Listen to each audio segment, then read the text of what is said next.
You've received your mark on your latest writing assignment, and it's covered in red ink. Your heart is pounding and your palms begin to sweat. You thought this paper deserved an A.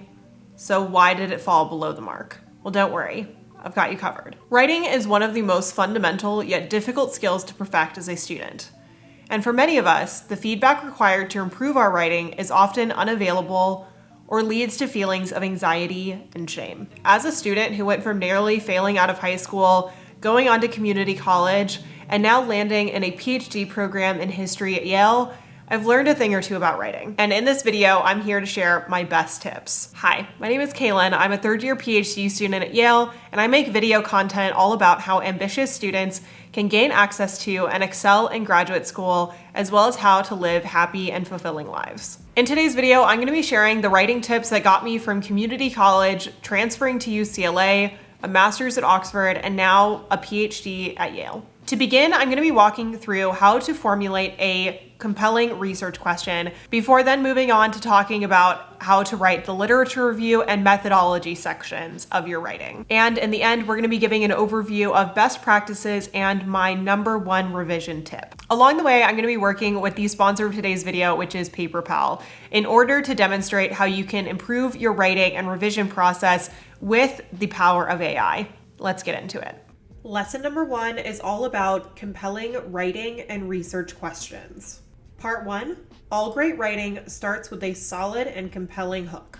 Think back to some of your favorite books or articles. They almost always begin with an intriguing anecdote, statistic, or problem which hints at what the piece will be about. One thing that separates a good paper from a great one is the argument or subject and how it leads one to reconsider our perceptions of a subject. The hook is intended to offer a glimpse as to what is to come and catch the reader's attention. This leads me to practical writing tip #1. The first 3 sentences of a text should catch your reader's attention and should hint at your thesis, or in simpler terms, the point of your essay.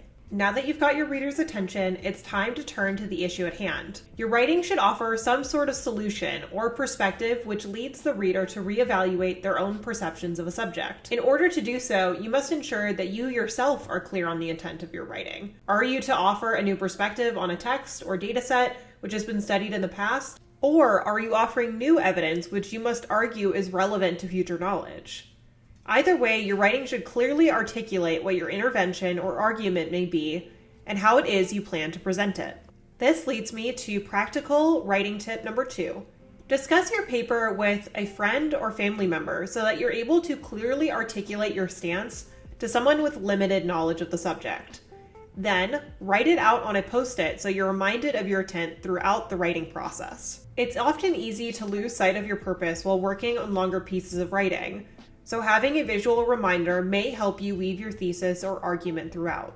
Whether it's in your writing or simply in the structure of an outline, signposting, or breaking your thesis or paper into designated sections may help you organize your thoughts and argument. An example of this is, in the introduction of a paper or chapter, the author may write, "The intent of this piece is twofold." This presents a structure which both the writer and the reader will follow. Not only does this break up the writing, but it offers an opportunity to introduce varying facets of your argument or intended evidence with some structure. Now for practical writing tip #3. Draft an outline which signposts your argument. You may present this structure in your writing as well, but this is often a stylistic choice which you can choose to take or leave depending on if it is helpful to you and your process. One quick side note. Your writing style is unique, and while these tips have helped me as a student who writes many papers, you should do what works for you and your field of study. Now for a quick message about the sponsor of today's video, which is Paperpal. Paperpal is a document editing software which takes autocorrect to a whole new level. Paperpal is designed by academics for academics looking to improve and structure their writings for publications, assignments, and larger writing projects such as theses or dissertations. But the best way that I can demonstrate the power of Paperpal is to show you an example. To begin, we're gonna go ahead and jump straight into Paperpal, and this is what the application looks like when you open it up. I'm actually gonna go ahead and grab and upload from my actual prospectus. So it's gonna go ahead and scan the document now, and right now it's looking at language, so it's looking at things like grammar, and it's also going to pull up various synonyms, translations. I don't have any translations in this particular text. This operates similar to other essay editing platforms. What's different about Paperpal, however, is that it's specifically looking for academic language. So it is looking to help you prepare things like manuscripts and publications and really level up your writing. And the other feature that it has is this manuscript editor. So you can actually upload your manuscript and you can just pay a flat rate fee in order to have it checked. As you can see here, it looks for a variety of things in order to evaluate things like readability and the references that you're using, but it will also offer suggestions on how to improve the actual quality of the writing. Another option with Paperpal is actually to get the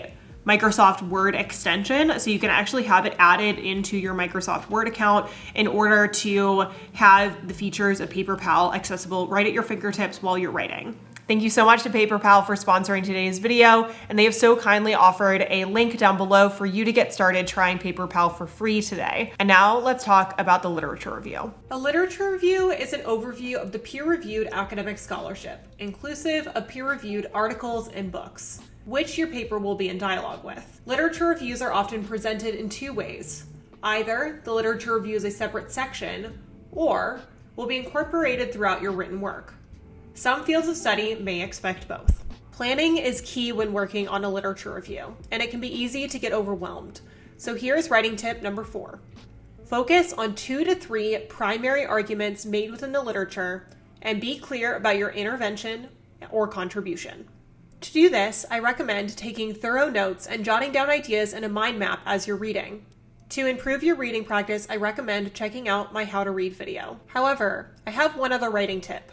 You don't need to read everything, but you do need to be able to articulate how exactly your work or argument relates to the text. Oftentimes, a scholarly intervention is made in one of two ways. Either your contribution is new evidence for a discussion on a common debate, or you are offering new insights on similar evidence. Summarize your literature review by keeping an outline, similar to the post-it idea I mentioned before. Now it's time to discuss methods of analysis. While each field of study has its own set of theoretical frameworks or methods, the focus of this section of the video is how one writes about their approach. First and foremost, your methods will evolve as you write and are introduced to new evidence. This is why PhD students are asked to submit proposals. It's so you have a hypothesis which offers general questions from which to begin your research. If you're unclear on what methods are, here are some examples. Some anthropologists may perform ethnographic research with community participation. Historians may develop databases for the close reading of archival sources, and sociologists may include things such as interviews or statistical analyses. This leads me to writing tip number 6. The best writing makes clear not only how your argument or evidence may differ from other scholars, but also present a unique perspective from which you are approaching the subject. Narrow your question. For example, instead of asking, what was the role of women in the American Revolution? Perhaps you might ask instead, how did women-led boycotts in Boston contribute to colonist efforts to oppose British tax policies? And furthermore, how did they communicate and organize this effort? Begin your writing process by jotting down a couple of different questions and ideas, and then try to narrow them. Now we're on to the final section of this video, which is best writing practices and my number 1 revision tip. Writing tip number 7, always begin with the general outline to help you sort out your ideas. Tip number 8, read your work aloud and especially to a friend. This will help you improve the overall flow and help you catch any mistakes. Tip number 9, make it a ritual. Figure out what time of day you write best and establish a routine based on when you are most focused. And now for my number 1 revision tip, which is to edit by printing out your document or by using a PDF annotation software. Take a red pen or digital pencil and get to marking. This will help you identify mistakes, but will also help you process feedback when it comes from someone else. And that is a wrap on today's video. Thank you so much for watching, and thank you to Paperpal for sponsoring today's video. If you want to check out Paperpal for yourself, then I'm going to have the link in the description below. Also remember to hit the subscribe button as well as the bell notifications. That way you're notified next time that I post.